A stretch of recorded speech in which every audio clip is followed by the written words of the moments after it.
irmãos, o que é paz? Paz não irmão, paz é certeza de propósito. Tem guerra, mas certeza de propósito. Você sabe quem está te guiando, você sabe quem está com você, você sabe quem está te levando, você sabe quem está te capacitando. Então, paz, grava isso, paz não é ausência de conflito. Paz não é ausência de conflito. Paz é presença de convicção. E quem que gera convicção na sua vida? Deus. Talvez você está buscando paz em lugares que não tem paz, e aí que está seu problema. Você veio para a América, você está na América, você está buscando paz num ambiente que não tem paz. Tem gente que está buscando paz no bar. Eu vou beber para afogar meus problemas. Aí ele bebe. Quando ele acorda, os problemas voltam tudo de novo. Ele fala, não voltou. Não, eu vou fumar, eu vou cheirar, eu vou prostituir, eu vou fazer isso. Começa a buscar situações que não vai. Não, a paz é só em Cristo. A paz é só em Deus. E quem vai gerar a paz na sua vida? O Espírito Santo. Você precisa orar e falar, Espírito Santo, eu preciso ter paz na minha alma. Eu preciso desse descanso interior no meio do caos. Paz é mais ou menos igual aquela banda que estava tocando no filme Titanic. Você lembra? O Titanic afundando, o Titanic indo embora, e a banda tocando, mais perto quer estar. Todo mundo pulando os botes. Um pula para cá, outro pula para lá, e eles tocando. Meu Deus, dente. Paz é isso, sabe? Você tem que ser uma pessoa amável, você tem que ser uma pessoa do bem. A gente tem que levar paz onde a gente pisa, onde a gente vai, onde a gente toca. As pessoas estão vendo Deus em nós. Nós somos um livro aberto, público, e as pessoas estão vendo Deus na nossa vida sem que você saiba. Então, aonde você passar, aonde você for, leve amor, leve alegria, mas leve paz. Se tem guerra, chega acalmando a guerra. Se tem confusão, chega acalmando a confusão. Você precisa transbordar Deus às pessoas à sua volta. Você pode dizer amém? Quarto, fruto do Espírito, longanimidade. O que é isso, pastor? Que palavra grande e difícil é essa? Sabe o que é isso? Paciência prolongada. Então, dá graças a Deus por aquele irmão chato na sua vida, aquela mulher chata, aquele patrão chato, aquele homem, o Chatonildo da Silva. No meu celular, quando as pessoas é chata, fica me perturbando, eu já ponho o nome lá, Chatonildo. Aí fica tocando, já Chatonildo, eu nem atendo, eu já sei que é chatice que vai vir. Por quê, pastor? Bom, às vezes Deus está te testando com gente que está na sua volta. Não estou falando de igreja, na vida. Gente que fica te azucrinando, te acorda 2 da manhã, 1 da manhã, fica te perturbando, fica tentando tirar sua paz. É para trabalhar em você o fruto do Espírito, sabe? É para saber como que você vai lidar com essas pessoas em momentos difíceis, em dias difíceis. Então, eu lembro de uma situação que, com uma certa feita, eu orava e eu pedia para Deus fazer algo, e Deus fazia outra coisa. Aí eu não estava entendendo. Eu falei, pai, por que o Senhor está fazendo? Por que está permitindo isso, Senhor? O Espírito Santo falou para mim, eu estou permitindo para trabalhar em você ao longo da minha idade, paciência prolongada. Eu falei, Jesus, mas eu já sou calmo, para morrer de infarto vou levar 6 meses. Meu Deus do céu. Às vezes Deus está trabalhando em você, você não sabe. Então não murmura, não coloca. Agora tenha sabedoria e inteligência. Também você não vai abrir o coração para o chato. Você não vai ficar dando mesa para o chato o tempo todo. Você vai ficar, tem que ser curto, grosso e objetivo. Só não seja mal educado.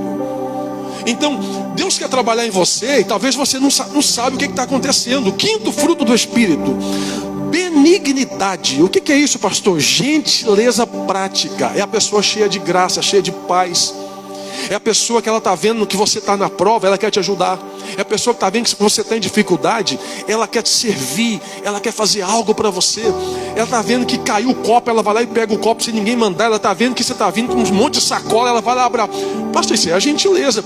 Irmãos, o que os coaches estão vendendo hoje como inteligência emocional, Paulo já falava isso aqui, em fruto do Espírito, há mais de 2000 anos atrás, mas falava numa palavra difícil. Paulo já falava isso aqui em palavras que a gente não entendia. Eles só mudaram o formato aplicado de um jeito entendido para o século atual. Pastor, ok? Já está tudo na Bíblia. Proatividade, prestatividade, generosidade, transbordar nas pessoas. Mente de inteligente. Provérbios 23:7. O que Provérbios 23:7 fala? Assim como você pensa, assim você vai ser. Está na Bíblia, gente.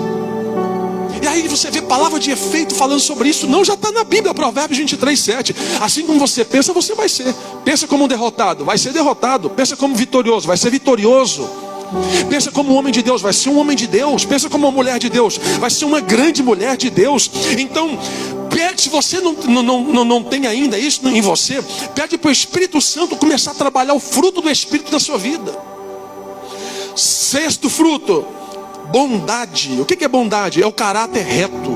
É a pessoa ser certa por aquilo que é certo, não ser certo por aquilo que dá certo. É não ser certo por circunstâncias. É não ser circunstancial. É o famoso efeito camaleão, que a minha atitude muda mediante o ambiente que eu estou.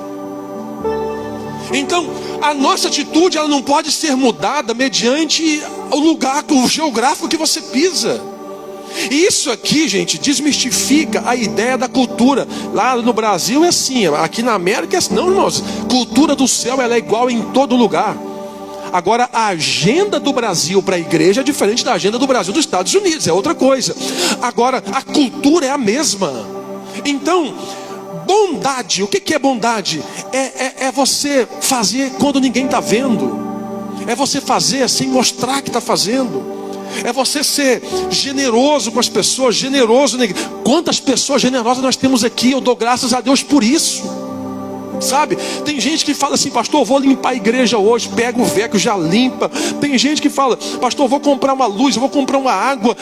Você vê que o fruto do Espírito está nele. Vamos ajudar o irmão, vamos comprar um negócio, uma cesta, uma carne, vamos fazer um negócio, vamos ajudar o irmão a resolver um negócio, a irmã ali, eu não sei o que. Esse dia mesmo, foi que dia agora? Quarta-feira, eu estava lá em casa arrumando as malas para viajar para Inverness, para nossa convenção. E aí um irmão nosso aqui da igreja chamou lá em casa quase 11 horas da noite, ou se não 11 horas da noite, me entregou uma vasilha com cheio de costela de vaca. Meu irmão, e ele não sabe, mas eu estava falando para a Andriela, eu estou com a vontade de comer uma costela com mandioca, mas a gente está num propósito aí, não pode comer carne vermelha por esses dias. Deus sondou até o pensamento. Quando ele chegou lá e entregou aquela costela, eu falei: Jesus, tu és diferente demais, Jesus, que mistério é esse? Pastor, o que um homem leva 11 horas da noite, meu irmão, na casa do outro para levar um pedaço de carne? Agora eu vou fazer uma pergunta para você. Não responde não, pelo amor de Deus, para não complicar ninguém. Quem seria a pessoa que, se você precisasse de uma emergência agora, você ligava para ela? Pensa, quem seria essa pessoa? Agora, aconteceu um treco aqui, pastor, tem que ligar para alguém agora. Quem que você ligaria? Quem que vinha na sua mente? Não veio ninguém não? Se veio, amém. Se não veio, você precisa reformular seus conceitos urgentemente, rápido. Porque isso está falando mais de você do que do outro. Sabe, eu gosto da passagem de Lázaro, João 11:35, quando Jesus vai orar para Lázaro, ou por Lázaro, que ele não estava morto. E algumas pessoas estavam dizendo para Jesus: Lázaro morreu, Lázaro já foi, o senhor chegou tarde. Jesus nunca chegou tarde, ele chegou na hora certa, que ele sabia que ia dar certo.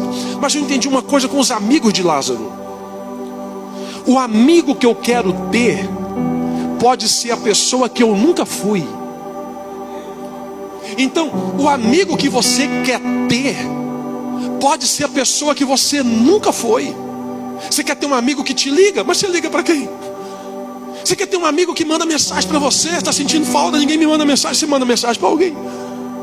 Ah, pastor, ninguém leva um chocolate para mim lá em casa. Você já levou chocolate para alguém algum dia?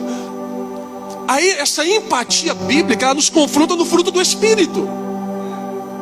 Porque às vezes eu estou querendo das pessoas no meu grupo relacional aquilo que eu nunca fiz para ninguém. Aí o Espírito Santo nos confronta. Primeiro em você, depois através de você. Primeiro em nós, depois através de nós. Então, o fruto do Espírito trabalhado em nós, ele vai desenvolver todas as áreas da nossa vida: amor, bondade, benignidade.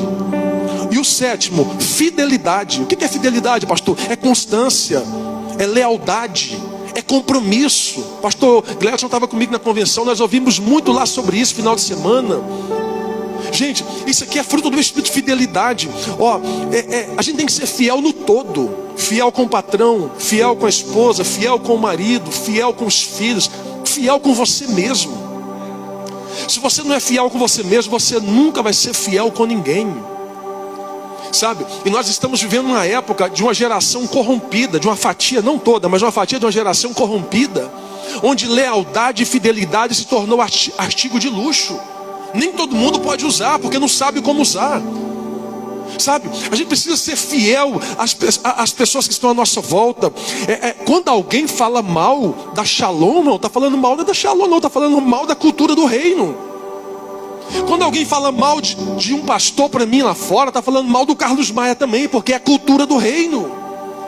Quando alguém fala mal de você, está falando. Se tem uma coisa que eu não aceito, ainda bem que nossa igreja é bem ensinada para isso, é questão de ficar falando mal de gente aqui. Nós já cortou, já batemos um martelo. Isso aqui é prego batido com ponta virada.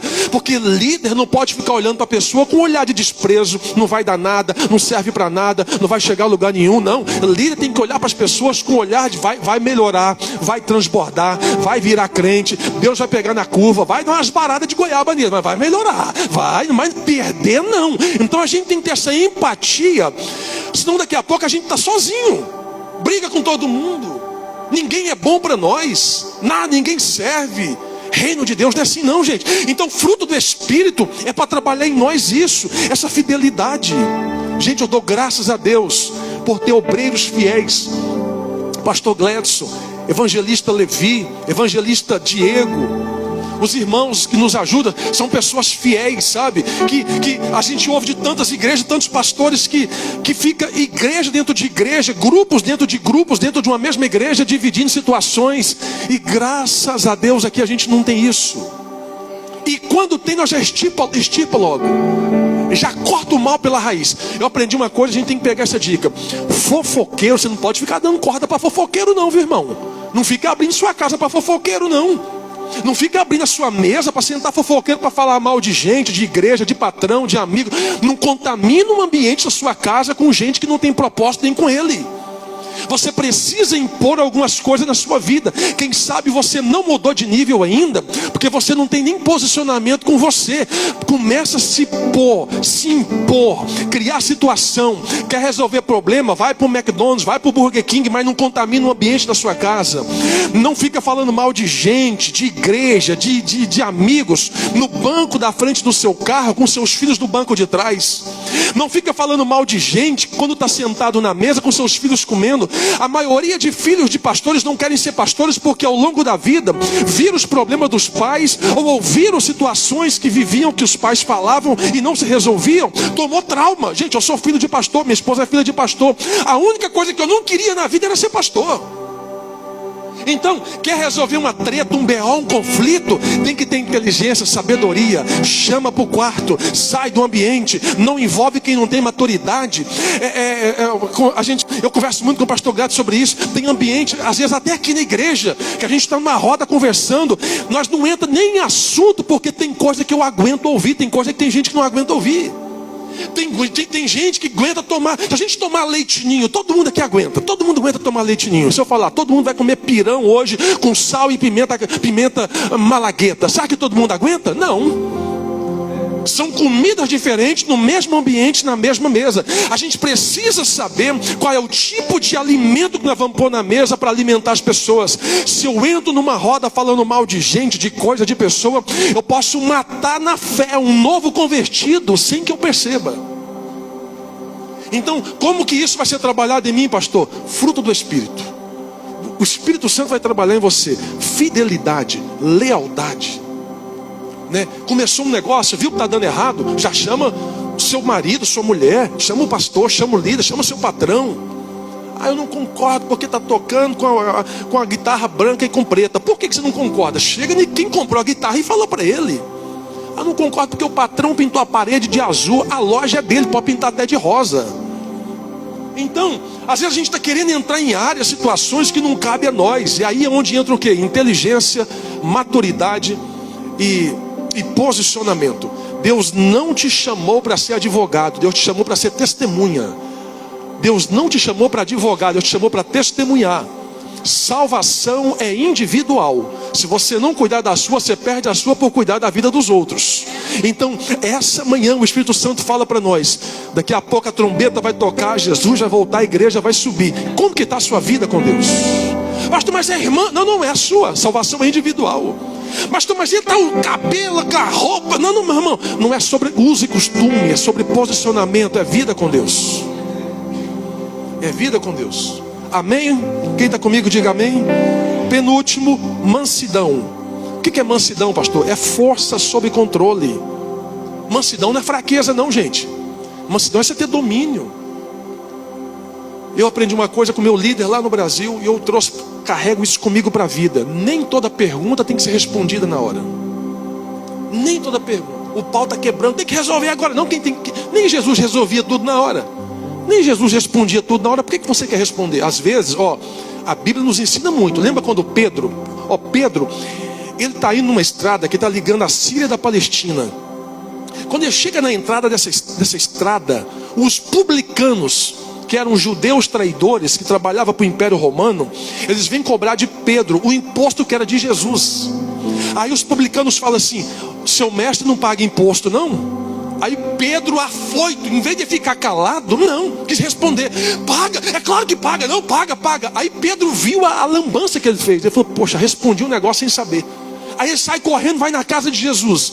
Quando ele chega onde Jesus estava, Jesus é tremendo, já sabia de tudo. Aí Jesus fala: calma, Pedro, para que não escandalizemos, vai ao mar, pega um peixe, o primeiro peixe que subir tem uma moeda na boca, tira e paga o meu e o teu imposto. E detalhe, Jesus não precisava de pagar imposto, porque ele vem da descendência de Davi. Quando Davi derrota Golias, havia uma premiação para quem matasse Golias. Casava com a filha do rei e ficaria isento de pagar imposto para o resto da vida. Jesus é filho, vem da raiz de Jessé. Jessé é o pai de Davi. Então todo mundo que vinha de Davi para frente não pagava mais impostos. Jesus está ensinando para Pedro: crente não sai escandalizando não. Jesus está falando: Pedro, crente dá exemplo, pega o dinheiro, paga o imposto, resolve o problema. Por que Jesus fez isso? Porque Pedro foi afoito em responder o que não deveria responder na hora da agonia. As suas emoções, gente, nós como cristão, ela tem que ser equilibrada. Nunca prometa nada para ninguém quando estiver alegre demais. Está lá em cima, dopamina na cabeça, prometendo o que não pode. E nunca tome decisão precipitada quando estiver triste demais. Emoções estão baixas. Porque na alta você promete o que não cumpre, fica feio. Na baixa você decide o que não deveria decidir, perde. Por isso que tem que ser equilibrado. A Bíblia fala sobre equilíbrio. Então, como que nós vamos entender isso? Mansidão é você saber controlar a força. Não é bater muito, nem tirar a força, mas equilibrar a força. Ah, pastor, eu sou crente, mas meu 38 não é crente. Se mexeu comigo é na bala. Não, irmão, assim não. Não, pastor, pisou no meu calo, comigo é do mesmo jeito. Dano que se recebe. Pô, não, né? Essa passagem é para outra coisa.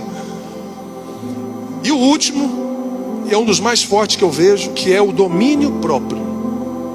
E eu pergunto para você: como que está seu domínio próprio? Que é o governo sobre os seus desejos, sobre os seus impulsos, sobre suas reações. Domínio próprio fala de tudo, gente. Fala daquela pessoa que come chocolate e não para. Fala daquela pessoa que compra. Impulso compulsivo por compra. Domínio próprio fala numa pessoa que não consegue ter limites. É tudo que não tem limite. Fura o princípio do domínio próprio. Pornografia, sensualidade, comida. E aí já entra um outro pecado quando é comida, que entra para o pecado da gula. Posicionamento. Então às vezes nós estamos querendo de Deus o que é nós que temos que fazer. Domínio próprio é quando a pessoa está lá te cornicando, te tirando sua paz. Você respirar, irmão, fica olhando para o horizonte. Eu ouvi uma palavra tão boa, negócio. Eu gostei daquela parte, pastor Gledson, da cara de tacho. O cara está tirando sua paz, irmão, está te xingando, não. Mano, fica olhando para o horizonte assim, ó. Fica olhando para o horizonte. Fica olhando, irmão, fica 1 minuto olhando para o horizonte. Aí você fala: o que a mesa estava falando? Sabe? Tem hora que você tem que ser inteligente. Eu aprendi uma coisa na vida, a gente precisa carregar isso para nós. Não desça níveis para guerrear com quem está embaixo. Se você descer nível para guerrear com quem está embaixo, você perde a batalha, porque lá não é seu campo de ação. Toda luta que você sai do seu campo de ação para lutar com alguém que está abaixo, que você não domina, você vai perder a batalha. Ah, mas está tirando minha paz. Você vai guerrear com ele? Você vai... O que ele quer? Ele quer ibope. Ele quer aparecer. Por que os haters na internet, eles ficam comunicando tanta gente? Eles querem ibope. Eles querem aparecer. A melhor coisa que você tem que fazer, a Bíblia fala em Provérbios que até o tolo se passa por sábio quando fica em silêncio. Nem todo mundo merece resposta. Nem todo mundo, gente, merece o teu respeito. Se a pessoa não te respeita, ela não merece resposta. Sabe, às vezes a gente conversa com algumas pessoas aqui mesmo nos Estados Unidos, você vê que tem gente querendo provar para outras o que não tem que ser provado. Pastor, mas está falando mal da irmã ali. Quem está falando mal? Ah, é o fulano. Irmão, não é a crítica, é quem é o crítico. Não é sobre o que chega, é sobre de onde veio. Não é sobre como chegou, mas qual foi a fonte que liberou aquilo. Talvez você está dando muito gás para quem não tem que dar gás. Está perdendo sua paz, está brigando na sua casa, está brigando na sua família, está caçando briga onde você vai. Não tem que ter inteligência, domínio próprio. Tem coisa que vai entrar no ouvido, deixa sair no outro e deixa o vento embora. Tem coisa que entra e desce para o coração. Talvez você está levando para o coração que deveria ter deixado ir embora já faz tempo. Tem parente que tem inveja de você, tem amigo que tem inveja de você, tem gente que não quer ver sua paz, tem gente que não quer ver seu crescimento. Aí você está preocupado com esse tipo de pessoa. Ah, pastor, mas a Bíblia fala para a gente não fazer isso. Aí tem gente que fica santo na hora, baixa uma santidade. Pastor, mas a Bíblia sagrada, excelsa, mirabolante, transbordante, magnífica, magna de Deus, diz que a gente não pode excluir. Irmão, para aí, texto tem que ter contexto. A Bíblia manda amar todos. Amar é decisão. Andar é opção. Amar é obrigação. Eu preciso amar. O cara não gosta de mim, eu tenho que gostar dele. Ah, pastor, mas eu não aguento. Então você não pode ser crente. Pastor, eu vou tomar ceia, mas eu não olho na cara do irmão. Então melhor, nem toma ceia, meu irmão. Você está pecando.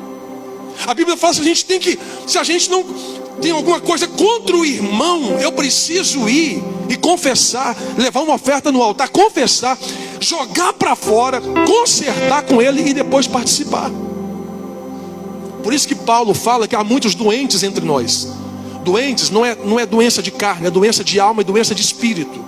Porque eles estão carregando com eles traumas não resolvidos, problemas que eles mesmos não se resolvem. Então, finalizando o domínio próprio, sai daqui hoje com domínio próprio. Dos frutos, os 9 frutos do Espírito. Grava isso, é um fruto, mas são 9 manifestações. Você vai começar a orar, vai pedir: Deus, me dá domínio próprio, me dá mansidão. Agora tem um detalhe, cuidado, porque quando você pedir mansidão, vai vir alguém para tirar sua paz. Quando você pedir domínio próprio, alguém vai tentar tirar você do nível. Quando você pedir a alegria, a tristeza vai beirar seu coração. Porque ao contrário, é paradoxal. Para eu ter o que eu nunca tive, eu preciso passar por aquilo para viver uma experiência que eu preciso ter para contar lá na frente. Mas o melhor disso tudo, o que é, pastor? É que o Espírito Santo te capacita, te leva e te renova. Quero te convidar a ficar em pé, eu quero orar com você.